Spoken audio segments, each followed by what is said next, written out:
نبی زندہ ہے کہ مر گئے؟ معاذ یہ جھنجھنے تمہارے نبی بھی مر کے مٹی میں مل سکتا ہے؟ نبی بھی مر کے مٹی میں مل سکتا ہے؟ حیرت ہے. اور تم ہوٹلوں پر بیٹھ کر اسی پہ بحث کر رہے ہو. ارے یہ کیا باتیں ہیں؟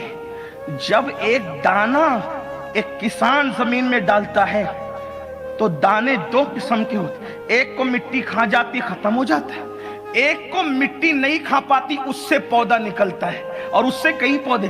جو خدا دانے کی زمین میں حفاظت کر سکتا ہے, کیا وہ اپنے نبیوں کی حفاظت نہیں کر سکتا؟ کیسے بات کرتے ہیں؟ نبی اپنی طرح ہے کیا ہے؟ میں نے کہا اپنا ابا بھی اپنی طرح نہیں ہے, کیونکہ اپنے آپ کو دیکھو تو کچھ نہیں ملتا, باپ کو دیکھو تو مقبول حج کا ثواب ملتا ہے. اپنا ابا بھی اپنی طرح نہیں ہے. جس کا باپ اپنی طرح نہیں ہو اس کا رسول پاک اپنی طرح کیسے ہو سکتا ہے؟ لیکن یہ سب تمہیں جو ہے وہ الجھائے رکھا. ہاتھ یہاں باندھے کہ یہاں باندھے. میں نے کہا او ہاتھ باندھنے کے چکر میں پڑنے والے, دل میں عشق رسول بسا, پھر کہیں بھی باندھ, تیری نماز کی معراج ہو جائے گی.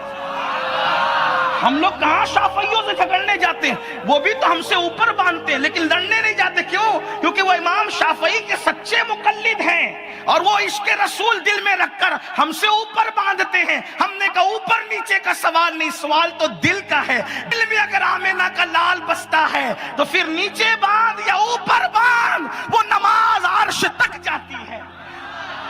امام مالک کے سچے مقلدین ہاتھ چھوڑ کے پڑھتے. ہم نے ان سے کب جھگڑا کیا؟ وہ تو باندھتے بھی نہیں ہے, چھوڑ کے پڑھتے, لیکن ہم ان کی پیشانیاں چومتے. کیوں؟ کیونکہ امام مالک کے سچے مقلد ہیں. ہم ان سے کہتے ہیں نہ بھی باندھ چھوڑ دے, نہ چھوڑنے کا سوال ہے نہ پکڑنے کا. یہاں تو دامن مصطفیٰ پکڑنے کی اہمیت ہے نا. تو یہ جھنجھنے 1857 کے بعد تقسیم ہوئے, آپ کو لایانی معاملات میں الجھایا گیا. تو اس دور میں بھی حکومتوں نے, یہ حکومتوں کا چکر ہے عزیز, ورنہ مسلمان کب منتشر تھا؟ اور اب بھی 80% امت متحد ہے.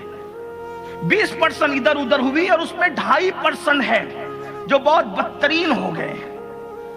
ہاں میں غصے میں نہیں کہہ رہا ہوں, یہ 2.5% اس لیے نکل گئے ہیں کہ جب آدمی مالدار ہوتا ہے تو 2.5% مال کا میل زکوٰۃ کی شکل میں نکال دیتا ہے.